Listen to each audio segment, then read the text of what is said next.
சாயப்பா, இப்படியே என் வாழ்க்கை நகர்ந்து விடுமா? காத்திருந்து காத்திருந்தே என் காலங்கள் முடிந்து விடுமோ? வாழ்வின் மாற்றங்கள் என்ற சொல்லை என் செவிகளில் மட்டுமே நான் கேட்டுக்கொண்டிருக்கிறேன். மாற்றங்கள் என் வாழ்வில் இது நாள் வரை நிகழ்ந்ததே இல்லை. இனி நிகழுமா? எப்பொழுதுதான் என் வாழ்க்கையில் மாற்றங்களும் மாறுதல்களும் ஏற்படும்? இனி எப்பொழுதுதான் என்னுடைய வாழ்க்கை நான் விரும்பிய மாதிரி மாற்றம் பெறும்? இப்படிதானே உன் மனதில் என்ன ஓட்டம் ஓடுகிறது? இப்படிதானே தினம்தோறும் காத்து கொண்டே இருக்கிறாய்? இதோ இப்பொழுதே உன் வாழ்விற்கான நிச்சயமான மாற்றங்கள் நிகழ்த்துவதற்கே உன் சாயப்பா உன்னை தேடி வந்திருக்கிறேன். உன்னை மிக பெரிய அதிசயத்தால் ஆச்சரியப்படுத்தப் போகிறேன். உன்னுடைய வாழ்வின் வெற்றியை நெருங்கிவிட்டாய். நீ ஆச்சரியப்படும் பலவிற்கு பல நல்ல நிகழ்வுகளும் மாற்றங்களும் உன் வாழ்வில் நிகழும். அந்த நல்ல தருணமும் நல்ல நேரமும் இதோ உன்னை தேடி வந்துவிட்டது. நான் அதை பற்றி தெள்ளத் தெளிவாக கூறுகிறேன். சற்று கவனமோடு கேட்கிறாயா என் பிள்ளையே? உன் வாழ்க்கையில் மாற்றங்கள் நிகழ வேண்டுமென்றாலும் உன் வாழ்க்கையில் உனக்கான மாற்றங்கள் உனக்கு தகுந்த மாதிரி மாற வேண்டும் என்றாலும் ஒரு சில மாற்றங்களை நீ முன்னெடுக்க வேண்டும். முதலில் உன்னையே நீ சிறிது மாற்றிக்கொள்ள வேண்டும். முதலில் மாற்றங்கள் வாழ்வில் நிகழ வேண்டும் என்று வேதனையோடு கண்ணீரோடு இருக்கும் நீ முதலில் உனக்கான மாற்றங்களை உன்னிடம் இருந்து துவங்க ஆரம்பி. என் அன்பு பிள்ளை, ஏதேனும் ஒரு காரியங்களை ஏதேனும் ஒரு நிகழ்வுகளை செய்ய வேண்டும் என்று விருப்பம் கொள்கிறாய். அந்த செயல்களை செய்வதற்கான அத்தனை வேலைகளையும் செய்து வைத்து விடுகிறாய். எல்லாம் தயாராக இருக்கும் வேளையில் அந்த செயல்களை இன்று துவங்கலாமா அல்லது மறுநாள் துவங்கலாமா என்ற குழப்பம் உன் மனதில் முதலில் எழுகிறது. ஏன் இந்த குழப்பம் உன் மனதில் எழுகிறது தெரியுமா? நாம் செய்வது வெற்றி பெறுமா அல்லது ஏதாவது தடங்கல்கள் வந்துவிடுமோ? துவங்குவது நல்ல வழியில் முடியுமா அல்லது முடியாமல் போய்விடுமா என்ற குழப்பம்தான் உன் மனதில் முதலில் வருகிறது. உன்னுடைய செயல்கள் கடினமாக இருப்பதால் நீ துணிந்து அதை செய்யாமலேயே இருக்கிறாய். ஆனால் என் பிள்ளையே, அது உண்மையே அல்ல. நீ துணிந்து ஒரு செயலை செய்யாமல் இருப்பதால்தான், தயங்குவதால்தான் அந்த நிகழ்வு நிகழப்படாமலேயே இருக்கிறது, நிறைவேறாமலேயே இருக்கிறது. எந்த காரியமானாலும் அதை செய்யும் முன்பாகத்தான் தயக்கமும் பயமும் இருக்கும். எதை பற்றியும் கவலைப்படாமல் தைரியமாக நீ செயல்களை செய்ய ஆரம்பித்தால், உனக்கான முதல் அடியை எடுத்து வைத்துவிட்டால் அது சென்று கொண்டேதான் இருக்கும். உனக்கான தடைகள் எங்கு வந்தாலும், தங்கு தடைகள் என்ன உன்னை சூழ்ந்தாலும் கூட நீ அனைத்தையும் தாண்டி சென்று கொண்டேதான் இருப்பாய். எப்படி தெரியுமா? உன்னுடைய வழித்துணைக்குதான் நான் ஒருவன் இருக்கிறேனே. உன் அப்பா உன்னோடு இருக்கும் வரை நீ எதற்காக பயப்படுகிறாய்? எதற்குமே தயங்காமல் பயப்படாமல் செய்ய ஆரம்பி. நீ தயங்காமல் ஒரு செயலை செய்ய ஆரம்பித்து விட்டாலே எந்த ஒரு தடைகளையும் சுலபமாக தாண்டி அதை வெற்றியை உன்வசம் ஆக்கிக் கொள்ளலாம். நிச்சயமான மாற்றங்களை உன் வாழ்வில் நிகழ்த்தியே தீரலாம். நீ ஏற்றும் விளக்கிற்கு வெளிச்சத்தை கொடுக்க மட்டுமே தெரியும். இருளாக இருக்கும் இடத்திற்கு வெளிச்சத்தை கொடுப்பதற்கே அந்த விளக்குக்கு புரியும். ஆனால் எந்த இடத்தில் வெளிச்சத்தை வர வைக்க வேண்டும் என்பது உனக்குதானே புரிய வேண்டும். அந்த விளக்கு ஒளியை வீட்டில் எங்கு வைத்தால் வீடு முழுவதும் பிரகாசமாக்கலாம் என்ற முடிவை நீதானே எடுக்க வேண்டும் பிள்ளையே. அதே போலத்தான் உன் வாழ்க்கையும். உனக்குள் இருக்கும் திறமையை எங்கு உபயோகப்படுத்த வேண்டும், எங்கு உபயோகப்படுத்தினால் அது நிறைவான வெற்றியாக வளரும் என்பதை நீதானே முடிவு செய்ய வேண்டும். உனக்குள் பல திறமைகள் இருக்கிறது. இன்னும் எத்தனை நாட்கள்தான் அதை அனைத்தையும் உன் மனதிற்குள்ளேயே போட்டு பூட்டி வைத்து கொண்டிருக்கப் போகிறாய்? தயங்காமல் அனைத்தையும் வெளியே எடுத்துக்கொண்டு வா. உனக்கு தேவையான அனைத்தையும் உனக்கு பக்க பலமாக இருந்து நான் உனக்கு வழங்கி கொண்டே இருப்பேன் என்பதை மட்டும் எந்த நொடியும் மறந்து விடாதே, மறுத்தும் விடாதே. ஒரு தாயாக தகப்பனாக உன்னப்பா உன்னோடு இருக்கும் வரை எதற்குமே நீ பயப்படவோ அஞ்ச வேண்டிய அவசியமே இல்லை. சாயப்பா இருக்க உனக்கு ஏன் மனக்கவலை? முதலில் உன்னுடைய முயற்சியை வெளிப்படுத்து. ஆம் என் பிள்ளையே, நீ முயற்சியும் செய்தாய், ஆனால் அதில் தோல்வியும் அடைந்தாய் என்பது எனக்கு நன்றாகவே தெரியும்.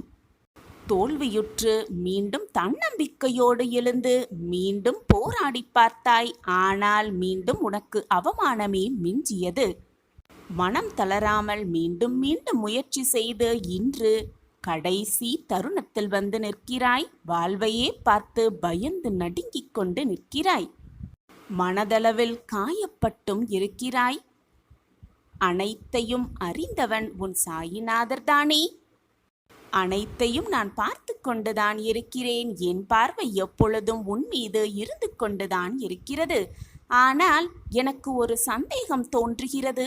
நீ விதையா அல்லது விட்டில் பூச்சியா என்பதுதான் என்னுடைய சந்தேகம். விதையை ஊன்றினால் அது விருட்சமாக பல காலங்களில் வளர்ந்துவிடும். ஆனால் விட்டில் பூச்சி சில நிமிடங்கள், சில நொடிகள் மட்டுமே வாழும். அந்த விட்டில் பூச்சியைப் போல் மட்டும் இருந்து விடாதே. விருட்சமாய் வாழ்வில் பிரம்மாண்ட வெற்றியை அடைய வேண்டும் என்ற சிந்தனை மட்டும் உன் மனதில் இருக்க வேண்டும். உனக்கு உறுதுணையாக பக்க பலமாக நான் உனக்கு துணையாக இருந்து அனைத்தையும் செய்து கொண்டே இருப்பேன். உன்னப்பா உன்னோடு இருக்கும் வரை எதற்குமே நீ கவலைப்பட வேண்டிய அவசியமே இல்லைதானே?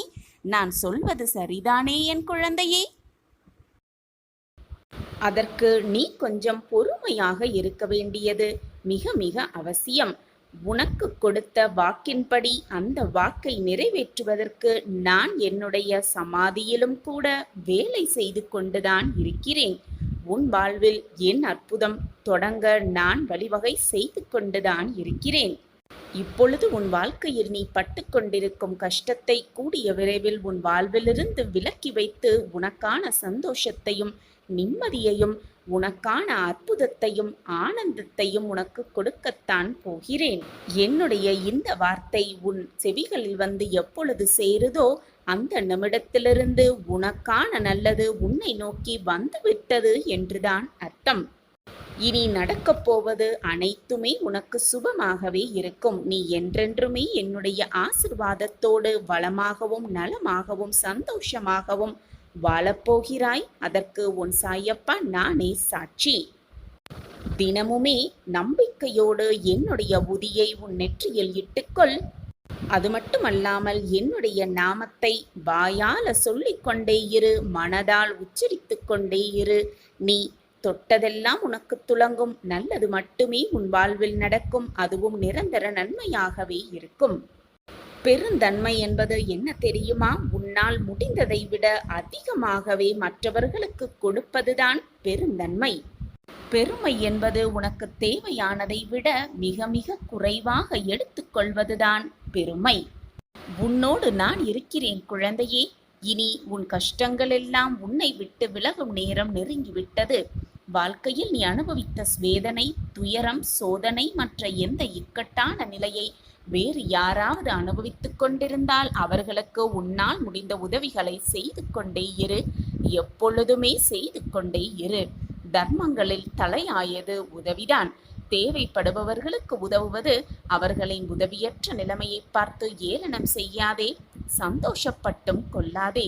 யாரேனும் உனக்கு தீமையை செய்தாலும் அதற்கு பழிக்கு பழி வாங்க வேண்டும் என்று நினைக்காதே. அவர்களுக்கு நீ ஏதேனும் செய்யும்படி காலம் பணிந்தால் உன்னால் இயன்ற நன்மையை செய். அது உன் வாழ்க்கைக்கு ரொம்பவே நல்லது. வருவது வரட்டும். உறுதியாக எப்போதும் நிதானத்துடனும் நம்பிக்கையோடும் செயல்பட்டு பார். அப்போது நீ மிகுந்த பலனை நிச்சயமாக அடைவாய். நான் உன்னோடு இருக்கும்போது ஏன் அப்படி நடந்து விடுமோ, இப்படி நடந்து விட்டால் என்ன செய்வது என்று என் நேரமும் கவலைப்பட்டு கொண்டே இருக்கிறாய்? ஒரு காரியத்தில் ஏமாற்றமோ தோல்வியுற்றாலோ வருந்தி விடாதே. அதில் பெற்ற அனுபவத்தைக் கொண்டு அடுத்த முயற்சியில் திறம்பட செயல்பட்டு கொண்டே இரு. ஓடிக்கொண்டே இரு, போராடிக்கொண்டே இரு. வெற்றியை நிச்சயமாக உன்வசமாக்கிக் கொள்ளலாம். மீண்டும் மீண்டும் தோல்வியடைந்தால் ஏன், எங்கு தவறு செய்கிறோம் என ஆராய்ந்து பார். தோல்வியடைந்தால் வாழ்க்கை முடிந்துவிட்டது என்று அர்த்தமே இல்லை. எனவே எதற்காகவும் அஞ்சாதே. இந்த நிலையும் உனக்கு மாறும். நீ விரும்பும் அனைத்தும் கிடைக்கும். எனவே கவலையே கொள்ளாதே. நீ நினைப்பதற்கு மேலாக உன் வாழ்க்கையில் உன்னை உயர்த்துவதற்காகவே நான் வேலை செய்து கொண்டிருக்கிறேன் என்பதை எந்த நொடியும் மறந்தே விடாதே. கூடிய விரைவில் என்னுடைய அற்புதம் உன் வாழ்வில் ஆரம்பித்துவிடும். உன்னை யாரெல்லாம் அளவைத்து மனம் நோகும்படி நடந்து கொண்டார்களோ அவர்களுடைய ஆட்டத்தையெல்லாம் அடக்கும் நேரம் வந்துவிட்டது. இனி என்னுடைய ஆட்டத்தை நீ கண்குளிர பார்க்கத்தான் போகிறாய். உன்னுடைய கவலைகள் எல்லாமே ஒவ்வொன்றாக மாறப்போகிறது. அற்புதம் உன் வாழ்வில் நிகழப்போகிறது. வானம் கருமையடைந்தால்தான் அதிலிருக்கும் அழகான நட்சத்திரங்கள் ஜொலிப்பதை கண்குளிர காண முடியும். அதே போல உன் வாழ்க்கையிலும் துன்பங்கள் உன்னை சூழ்ந்து கொண்டிருக்கிறது என்றால் உன் வாழ்வு மிக பிரகாசமாக மாறப்போகிறது. மிக மிக ஜொலிப்பதாக மாறப்போகிறது என்பதை புரிந்து கொண்டு செயல்படு. உனது குருவாகவும் நானே இருப்பேன். உன் தாயாகவும் தந்தையாகவும் அனைத்துமாகவும் நானே இருந்து உனக்கு செய்ய வேண்டியதை, உனக்கு வழங்க வேண்டியதை கொடுத்து கொண்டே இருப்பேன், வழங்கிக் கொண்டே இருப்பேன். அந்த விஷயத்தை உனக்கு தெரிந்தும் தெரியாமலும் ரகசியமாகவும் மறைமுகமாகவும் நான் உனக்கு வழங்கிக் கொண்டே இருப்பேன். மற்றவர்கள் கண் பார்க்க உன்னை எப்பொழுதும் தாழ்ந்து போக விட்டுவிட மாட்டேன் என் பிள்ளையே. மற்றவர்களுக்கு நல்லது செய்தால் நம் வாழ்வில் நல்லது நடக்கும் என்று பலனை எதிர்பார்த்து உதவி செய்யாதே. உன் பிரச்சனை எதுவானாலும் அதற்கு நிச்சயமாக ஒரு பரிகாரம் உண்டு. மனதால் என்ன உதவியை செய்ய இயலுமோ, எதை கொடுக்க முடியுமோ அதை மனதார கொடு. அதை செய்தால் பிரதிபலனை எதிர்பார்க்காதே. பிரதிபலனை எதிர்பார்த்து செய்யும் உதவி நிச்சயமாக உதவியாகவே இருக்கவே முடியாது. உன் பிரச்சனைகளுக்கான தீர்வு என்னிடம் இருக்கிறது. ஆனால் என் பிரச்சனை யாராகவும் தீர்க்கவே முடியாது என்று நீயே தவறாக சித்தரித்து கொண்டு எங்கெங்கோ தேடி அலைந்து கொண்டிருக்கிறாய் உன் தீர்வை. ஆனால் அது என்னிடம் இருக்கிறது. அதை நான் வைத்து கொண்டிருக்கையில் நீ எங்கு போய் தீர்வை தேடி அலைந்து கொண்டிருக்கிறாய்? உன்னை காயப்படுத்த வேண்டும் என்று சிலர் உன்னிடம் வந்து பேசிக்கொண்டுதான் இருக்கிறார்கள். அதற்காக உனக்காக கூறப்படும் அந்த சொற்களுக்காக வருந்தாதே. மன தைரியத்தை வளர்த்துக்கொள். உன் மன நிம்மதிக்கான ரகசியமே இதுதான். என் அன்பு குழந்தையே, வெகு நாட்களாக நீ என்னிடம் கேட்ட ஒன்றை நான் உனக்கு தரப்போகிறேன். நான் கண்டெடுத்த பொக்கிஷம். உன் வேண்டுதல் எப்படி தோற்று போகும்? நீ உன் கடமையை திறம்பட செய்து கொண்டே இரு. தேவையில்லாத பேச்சுகளையும் தேவையில்லாத மனிதர்களையும் நினைத்து வீணாக உன் மனதை நீயே கெடுத்து கொள்ளாதே. உன்னுடைய பலம் மிகுந்த அந்த ஆற்றலை வீணாக தேவையில்லாத சொற்களுக்கும் தேவையில்லாத மனிதர்களிடம் செலவழிக்க எண்ணாதே என் குழந்தையே. இதுநாள் வரை உன் மனதில் இருந்த வேதனை, துக்கம், தோல்விகளால் மனம் வெறுத்து போய் பரிதவித்தது எல்லாம் முடிவு பெறப்போகிறது. உன்னுடைய உழைப்பிற்கு ஏற்ற பலன் நிச்சயமாக கிடைக்கும். உன் வேண்டுதல் எப்படி தோற்று போகும்? நிம்மதியும் சந்தோஷமும் அழகாய் பூத்து குலங்கும் வண்ண மலர்களைப் போல் இனி உன் வாழ்க்கையில் வசந்தம் வீச துவங்கும். உனக்கு அனைத்துமாக உன் சாயி தேவா இருக்கும் பொழுது எதற்காக உனக்கு இந்த கேள்வி? என் வேண்டுதல் வீண் போய்விடுமா என்ற கேள்வி உன் மனதில் எண்ணவே கூடாது. எப்பொழுதுமே கலங்காமல் இரு. நான் உனக்கு எப்பொழுதுமே துணையாகவே இருப்பேன். குழந்தையே, நீ எப்பொழுதும் என்னிடம் வைக்கக்கூடிய வேண்டுதல் அனைத்துமே பலிக்க வேண்டும் என்பதுதான் உன்னுடைய பிரார்த்தனையாகவே இருக்கிறது. இது எனக்கு நன்றாகவே தெரியும் என் குழந்தையே. உனக்கு எந்த நேரத்தில் எதை செய்ய வேண்டும், எப்படி செய்ய வேண்டும் என்று எனக்கு தெரியும், உன்னை படைத்தவனுக்கு தெரியும். எனவே என் குழந்தையே, எப்பொழுதும் வந்து எனக்கு இதை கொடுங்கள் சாயப்பா, என் வாழ்க்கையை இப்படி மாற்றிவிடுங்கள் சாயப்பா என்று என்னிடம் வந்து இதை கொடுங்கள் அதை தாருங்கள் என்று கேட்காமல், சாயிநாதரே, என் வாழ்க்கைக்கு எது நன்மையோ அதை எனக்கு ஆசிர்வாதமாக கொடுத்தாலே நான் மிகவும் சந்தோஷமாக இருப்பு. இப்படி மாற்றி வேண்டிப்பார், இப்படி பிரார்த்தனை செய்து பார். நீ நினைத்ததை விட 10 மடங்கு மேலாக நான் உனக்கு திருப்பித் தருவேன். குழந்தையே, நீ உன் வாழ்க்கையில் கஷ்டங்கள் இல்லாமல் வாழ விடலாம். உன்னை படைத்த, உன்னை இயக்கிக் கொண்டிருக்கும் உன் சாயப்பாவிற்கு தெரியாதா உனக்கு எதை எப்பொழுது எப்படி கொடுக்க வேண்டும் என்று? ஏன் உன் மனதை குழப்பிக் கொண்டிருக்கிறாய்? என் வேண்டுதல் வீணாகிவிடுமோ, என் வேண்டுதல் பறிபோகிவிடுமோ என்று ஏன் உனக்கு இந்த குழப்பம்? உன் வேண்டுதல் எப்படி தோற்று போகும் என்று நீ நினைக்கிறாய்? என்னிடம் பிரார்த்தனையாக வைத்த எதுவுமே நிச்சயமாக தோற்காது. என் பொக்கிஷமான பிள்ளைகளுக்கு நான் கொடுக்க வேண்டிய நேரத்தில், கொடுக்க வேண்டிய சமயத்தில், கொடுக்க வேண்டிய விஷயத்தை நிச்சயமாக கொண்டு வந்து சேர்க்கும் வேலையை நான் ஏற்றுக்கொண்டிருக்கும் பொழுது அது எப்படி தப்பும் என்று நீ நினைக்கிறாய்? அதனால் எதை பற்றியும் கவலைப்படாதே என் செல்லமே. எது நீ இழந்தாலும், எது உன்னை விட்டு சென்றாலும், எது உன் மனதை காயப்படுத்தினாலும் உன் சாயப்பாவை மட்டும் நீ விலகவே இல்லை குழந்தையே. நானும் உன்னை விலகவே மாட்டேன். உன் சாயப்பா உன் மீது காட்டும் பரிவையும் பாசத்தையும் அன்பையும் நீ இதுவரை இழக்கவே இல்லை. ஆனால் உன்னை சுற்றி நடக்கும் பிரச்சனைகளிலும் சூழ்நிலைகளும் நீ உன் சாயப்பா மீது வைத்திருக்கும் நம்பிக்கையை சில சமயம், சில நேரங்களில் இழந்துவிட்டு குழம்பிக் கொண்டிருக்கிறாய். அதனால்தான் நான் அனைத்தையும் இழந்துவிட்டேன், எனக்காக யாருமே இல்லை, கவலைக்கு கூட தோள் சாய யாருமே இல்லை, என் வாழ்க்கையில் என்னை மீட்டெடுக்க எவருமே இல்லை என்று புலம்பிக் கொண்டிருக்கிறாய். உன்னையும் வேதனைப்படுத்தி கொண்டு எப்பொழுதுமே உன் அருகில் இருக்கும் உன் சாயப்பாவையும் போட்டு குழப்பிக் கொண்டிருக்கிறாய் என் கண்மணியே. ஒன்றை நன்றாக புரிந்து கொள் என் கண்மணியே. நீ என்ன எடுத்து வந்தாய், இப்பொழுது நீ இழந்து கொண்டிருக்கிறாய் என்று நினைத்து கொண்டிருக்கிறாய். எதையுமே நீ எடுத்து வரவும் இல்லை. இப்பொழுது நீ இழந்தது எதுவும் பெரிதாக இழந்து விடவும் இல்லை. உன்னுடைய கர்ம வினையின் காரணமாகவே இதுவெல்லாம் உன் வாழ்வில் நடக்கிறது என்பது உனக்கு புரிகிறதா, அல்லது புரிந்தும் புரியாதது போல் இருக்கிறாயா? உன் வாழ்வில் நீ இதுவரை இழந்ததை எல்லாம் மீட்டுத்தர உன் அப்பா நான் இருக்கும் பொழுது எனக்காக யாருமே இல்லை என்று நீ வேதனைப்படுவதும் கோபப்படுவதும் எனக்கு வருத்தமாக இருக்கிறது பிள்ளையே. உன்னுடைய காத்திருப்புக்கான சரியான பலனை நான் நிச்சயமாக உனக்கு கொடுப்பேன். இதில் எந்த ஒரு மாற்றமுமே இல்லை. வாழ்க்கையில் மகிழ்ச்சியாக வாழ சில வழிமுறைகளை கூறுகிறேன், கேட்டு அதன்படி நட. எப்பொழுதும் உன் வாழ்வில் நிம்மதி இருக்கும். நிம்மதி இருந்தால் மகிழ்ச்சி தானாகவே வந்துவிடும்.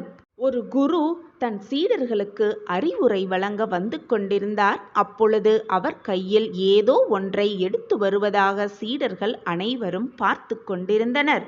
பார்த்து கொண்டிருந்த சீடர்கள் அனைவருக்கும் வியப்பு.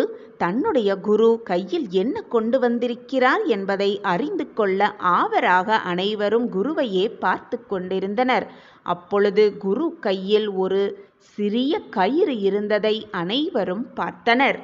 வந்த குருவும் தன்னிடத்தில் அமர்ந்து கொண்டார். சீடர்கள் அனைவரிடம் எதுவுமே பேசாமல் அவர் அமைதியாக இருந்தார். சிறிது நேரத்தில் தான் கொண்டு வந்திருந்த கயிற்றில் முடிச்சை போட்டுக்கொண்டே இருந்தார் அந்த குரு. முடிச்சு போட்ட பிறகு தன்னுடைய சீடர்களை நோக்கி அந்த குரு, சீடர்களை, நான் கொண்டு வந்த கயிற்றில் முடிச்சை போட்டுவிட்டேன். இப்பொழுது கூறுங்கள், நான் கொண்டு வந்த கயிறு இதுவா அல்லது வேறு ஏதோ இருக்கிறதா என்று சீடர்களை பார்த்து கேட்டாராம் அந்த குரு. அப்பொழுது கூட்டத்திலிருந்த ஒரு சீடர் எழுந்து, குருவே, இது நாம் பார்க்கும் கோணத்தில்தான் இதற்கு பதில் சொல்ல முடியும். ஒரு கோணத்திலிருந்து பார்த்தால் நீங்கள் கொண்டு வந்த கயிறுதான் இந்த கயிறும் கூட. ஆனால் வேறு கோணத்தில் பார்த்தால் இதில் முடிச்சு போட்டதால் இதன் வடிவமும் அளவும் கூட மாறி இருக்கிறது. எனவே இது வேறு கயிறாக கூட இருக்கலாம். இதில் தவறு என்று எதுவுமே இல்லை என்று கூறினாராம். நாம் பார்க்கும் கோணத்தில்தான் அனைத்துமே இருக்கிறது என்று கூறினாராம். அந்த கூட்டத்தில் இருந்த ஒரு சீடர் தன் குருவை பார்த்து. இந்த பதிலை கேட்ட குரு சிரித்துக்கொண்டே தன் கையில் இருக்கும் கயிற்றின் இரு முனைகளையும் பிடித்து நன்றாக இழுத்தாராம். முடிச்சு நன்றாக இறுகிக் கொண்டதாம். உடனே குரு சீடரை பார்த்து, இப்பொழுது கூறுங்கள், இந்த கயிற்றின் முடிச்சை அவிழ்க்க முடியுமா முடியாதா என்று கேட்டாராம். அப்பொழுது மற்றும் ஒரு சீடர் எழுந்து, இவ்வளவு இறுக்கமாக முடித்தை போட்ட பின்பு அதை அவிழ்க்க எப்படி முடியும் குரு? அவிழ்க்கவே முடியாது என்று கூறினாராம். உடனே அந்த குரு, கடைசியாக உங்களிடம் ஒரு கேள்வியை கேட்கிறேன். இந்த 3 முடிச்சுகளையும் அவிழ்ப்பது எப்படி என்று கேள்வியை முன்வைத்தாராம் சீடர்களை பார்த்து. உடனே கூட்டத்திலிருந்த மற்றும் ஒரு சீடர் எழுந்து, முடிச்சை எப்படி போட்டோமோ அதன்படிதான் அந்த முடிச்சை அவிழ்க்க முடியும் என்று கூறினாராம். உடனே அந்த குரு, இந்த பதிலைதான் நான் எதிர்பார்த்தேன் என்று கூறினாராம். இந்த உலகத்தில் இருக்கும் அனைவரும் தன்னுடைய பிரச்சனைகளை தீர்க்கத்தான் யோசனை செய்து கொண்டே இருப்பார்கள். ஆனால் யாருமே அந்த பிரச்சனைகளுக்கான காரணத்தை தெரிந்து கொள்ள ஆசைப்படவே மாட்டார்கள். அதை யோசிக்க கூட செய்ய மாட்டார்கள். அதே போலதான் இந்த உலகத்தில் உள்ள அனைவரும் எதற்கெடுத்தாகவும் கோபப்படுவார்கள். அந்த கோபத்திலிருந்து எப்படி வெளியே வருவது, அந்த கோபத்திலிருந்து எப்படி மீள்வது என்று தெரியாமல் தவித்து கொண்டிருப்பார்கள். இந்த முடிச்சை போல அந்த கயிறின் அந்த முடிச்சை அவிழ்த்தால் கூட அந்த கயிறின் அடிப்படை குணம் எப்படி மாறாதோ, உன்னுடைய அடிப்படை குணமான மனித குணம் என்பது எப்பொழுதுமே மாறாது. இந்த கயிறுகளில் இருக்கும் முடிச்சுகளை அவிழ்ப்பது போல நம் வாழ்க்கையில் இருக்கும் பிரச்சனைகளையும் சிக்கல்களையும் நம்மால் தீர்க்க முடியும் யோசனை செய்வதால். குழந்தையே, உன் வாழ்க்கையில் பிரச்சனைகளும் கவலைகளும் துன்பங்களும் இருக்கத்தான் செய்யும். அதே போல அந்த பிரச்சனைகளுக்கான தீர்வும் அந்த கஷ்டங்களுக்கான மருந்தும் அந்த வேதனைகளுக்கான வலி தீர்க்கும் மருந்தும் நிச்சயமாக இருக்கவே செய்யும். எனவே என் குழந்தையே, உன் வாழ்க்கையில் ஏற்படும் பிரச்சனைகளையும் தோல்விகளையும் பார்த்து பயந்து பயந்து அந்த பிரச்சனைகளுக்காகவே உன் வாழ்க்கையை வீணாக செலவழித்து கொண்டிருக்கிறாய். உன் வாழ்க்கையை வீணாக்கி கொண்டிருக்கிறாய். குழந்தையே, உன் வாழ்க்கையில் நீ போட்ட முடிச்சை நிச்சயமாக அவிழ்க்கலாம். முயற்சி செய்து கொண்டே இரு. முயன்றால் முடியாதது என்று எதுவுமே இல்லை. உன் வாழ்க்கையை நீ மகிழ்ச்சியாக வாழ வேண்டும் என்று நினைத்தாலே நீ மகிழ்ச்சியாக வாழலாம். உன் வாழ்க்கையை மகிழ்ச்சியாக வாழ வைப்பதற்கு வேறு யாரும் வரவும் முடியாது. உன் வாழ்க்கையில் வந்தாலும் உன்னை மகிழ்ச்சியாக வாழ வைக்கவும் முடியாது. நீ நினைத்தால்தான் நீ மகிழ்ச்சியாக வாழ முடியும். உன் வாழ்க்கையை மற்றவர்கள் வாழவும் முடியாது. மற்றவர்களின் சந்தோஷத்திற்காக அடுத்தவரின் வாழ்க்கையை நீ வாழவும் முடியாது. உன் வாழ்க்கையை நீ வாழ்ந்து தான் ஆக வேண்டும்.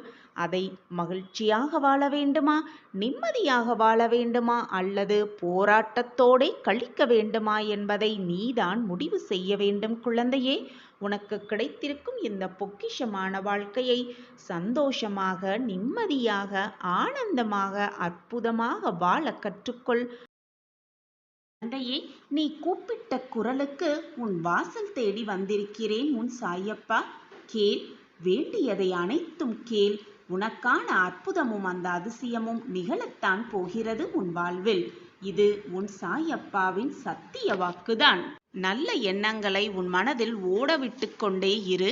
அப்படி நான் ரசித்த நிகழ்வுகள், நான் அனுபவித்த நிகழ்வுகள் எனக்கு எதுவுமே இல்லையே சாயிநாதரே என்று சொல்லாதே. இப்பொழுது நீ கஷ்டப்பட்டு கொண்டிருப்பதால் அந்த சந்தோஷ நிகழ்வுகள் எல்லாம் மறந்து விட்டாய். ஏன், உணரக்கூட மறுத்து கொண்டிருக்கிறாய். மனதை முதலில் நிம்மதியாக வைத்துக்கொள். தானாக நிம்மதியும் சந்தோஷமும் உன்னை வந்து சேரும். குழந்தையே, நீ ஒன்றை இழந்தால் அதைவிட சிறந்த ஒன்று உன்னை வந்து சேரும் என்பதை தீர்க்கமாக நம்பு. நீ இழந்தது நிச்சயமாக உனக்கு நல்லதல்ல என்பதை காலம் உனக்கு மிக விரைவாக உணர்த்தும். அதை நீ புரிந்து கொள்ளும் நேரமும் எல்லாம் கூடி வரும்.